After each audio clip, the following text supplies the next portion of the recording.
Heroism, 1 versus 6. A soldier from the Ukrainian K2 battalion, known by the call sign KUM, personally drives back a Russian assault group. Ukrainian soldiers are significantly more motivated than their Russian counterparts, largely due to the stark contrast in the nature of their missions. Ukrainians are fighting to defend their homes, families, and sovereignty against an invading force. This deeply personal connection to the war fuels their determination, as every inch of land they defend represents their freedom and survival as a nation. In contrast, many Russian soldiers are conscripts or poorly trained recruits who often lack a clear understanding of why they are fighting. Reports suggest that morale is low among Russian troops, with many feeling disconnected from the Kremlin's goals or even opposed to the invasion. Additionally, Ukrainian soldiers enjoy widespread support from their civilian population and allies abroad. This backing not only boosts morale, but also provides better equipment, intelligence, and training. Russia has recruited hundreds of mercenaries from Yemen to fight in its war against Ukraine, the Financial Times reported. The recruits told the FT they had been promised lucrative jobs, high salaries, and even Russian citizenship. However, after arriving in Russia with the help of a Houthi-linked company, they were forcibly inducted into the Russian army and sent to the front lines in Ukraine, according to the report. The FT described the operation as a shadowy trafficking operation, underscoring the deepening ties between the Kremlin and Yemen's Iran-backed Houthi militants. Since the start of its full-scale invasion, Moscow has relied on various methods to enlist migrants and foreign nationals to offset its heavy battlefield losses while avoiding full-scale mobilization. Reports indicate that Russia has recruited individuals from Nepal, Somalia, India, Cuba, and other nations. North Korea has also sent an estimated 10,000 troops to Russia, many of whom are stationed in the western Kursk Oblast and engaged in combat, a Pentagon spokesperson said. In October, the Wall Street Journal revealed that Yemen's Houthi militants have been using Russian satellite data to target ships in the Red Sea with drones and missiles. The targeting information was reportedly provided through Iran's Islamic Revolutionary Guard Corps, enabling the Houthis to expand their strikes. This collaboration demonstrates how far Russian President Vladimir Putin is willing to go to destabilize the Western political and economic order, the WSJ reported.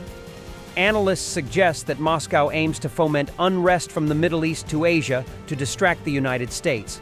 According to the FT, U.S. Special Envoy for Yemen Tim Lenderking confirmed that Russia is actively pursuing contacts with the Houthis, including discussions involving weapons transfers. While Lenderking declined to elaborate, he noted that Russian personnel in Sana'a are facilitating this dialogue. The kinds of weapons being discussed are very alarming and would enable the Houthis to better target ships in the Red Sea and potentially beyond, Lenderking told the FT. Raven's unit within the Ukrainian 129th Territorial Defense Brigade struck evacuation and supply vehicles, armored vehicles, as well as Russian infantrymen. Since the beginning of the war, Russian losses in Ukraine have far exceeded those of the Ukrainian military. This stark disparity is due to several key factors, including strategy, motivation, logistics, and battlefield dynamics. Russia's initial strategy relied on a blitzkrieg-style invasion, expecting a swift victory. When this plan failed, Russian forces resorted to poorly coordinated assaults, often characterized by outdated Soviet-style tactics that prioritize overwhelming numbers over precision and adaptability. These massed attacks make Russian troops and equipment easy targets for Ukraine's highly mobile and modernized defenses. Ukraine has effectively combined Western military training with cutting-edge equipment, such as HIMARS rocket systems, drones, and advanced anti-tank weapons. These tools allow Ukrainian forces to strike Russian troops with precision while minimizing their own exposure. In contrast, Russian forces frequently rely on outdated technology and lack the modern battlefield integration needed to counter Ukraine's tactical advantages. Ukrainian troops are fighting to protect their homeland, which gives them a significant psychological edge. Their determination to repel the invasion is bolstered by widespread civilian support. On the other hand, many Russian soldiers are conscripts who were thrust into battle with little training and low morale. Reports of mutinies, desertions, and disillusionment are common among Russian forces, further weakening their effectiveness. Russia has struggled to maintain reliable supply lines throughout the conflict. Poor planning has left troops without adequate food, ammunition, or medical support. In contrast, Ukraine, with its shorter supply lines and Western logistical aid, has managed to sustain its forces far more effectively. Western sanctions have crippled Russia's ability to produce and repair modern military equipment. This has forced them to rely on aging vehicles and poorly maintained weaponry, which are no match for Ukraine's upgraded arsenal. As Russian losses mount, their capacity to replenish troops and hardware is severely diminished. Ukraine has demonstrated remarkable adaptability, employing guerrilla tactics, decentralized command structures, and innovative battlefield strategies.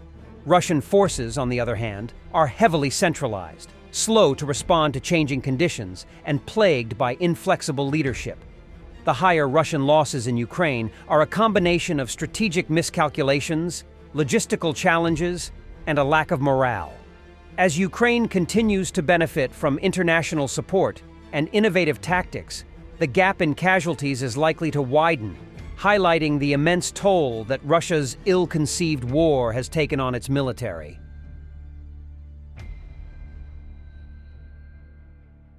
We have seen the report that a Russian passenger plane arriving from Sochi caught fire in Turkey's Antalya. It is reported that the engine has already been extinguished. No information about casualties. Meanwhile, Russian passenger aviation is gradually losing airplanes. The reason is well known: the inability to maintain important components and assemblies, as a result of which flight safety becomes unacceptably low.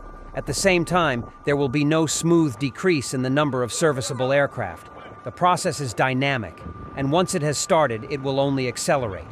2 years without warranty service maintenance for any equipment is almost the limit, all the more so for such complex equipment as aviation equipment. Therefore, in a year, the number of out-of-service airplanes will be much higher, and if the situation does not change, the industry will actually cease to function as a single entity. Some flights on extremely simple equipment will probably still be possible, but no more than that. A similar situation occurs in all other branches. Equipment of foreign production and using foreign consumables can be serviced point by point due to mythical import substitution and parallel import, which is practically the same thing. But it is impossible to do it regularly. Therefore, equipment failures and decommissioning will become a mass phenomenon in a year or two. At the same time, it should not be expected that even the end of the war in Ukraine will automatically lead to the lifting of sanctions. On the contrary, they will turn into a very powerful tool of trade, and the lifting of each of them will require concessions around which this trade can go on for years. Suffice it to recall the famous Jackson-Vanik Amendment, which was introduced quickly but was repealed for a very long time even after the reason for which it was introduced had disappeared. Now there are thousands of sanctions against Russia, and hundreds of them are extremely painful. Thanks for watching, and don't forget to subscribe. Also, if you want to support Warthog Defense, please become our member and get early access to new videos, exclusive members-only videos, and become administrator in comment section. The membership link is in the description. Rescues every day. We had a guy last week, it's 6 rescues in 6 days. You know, he's doing the job every day.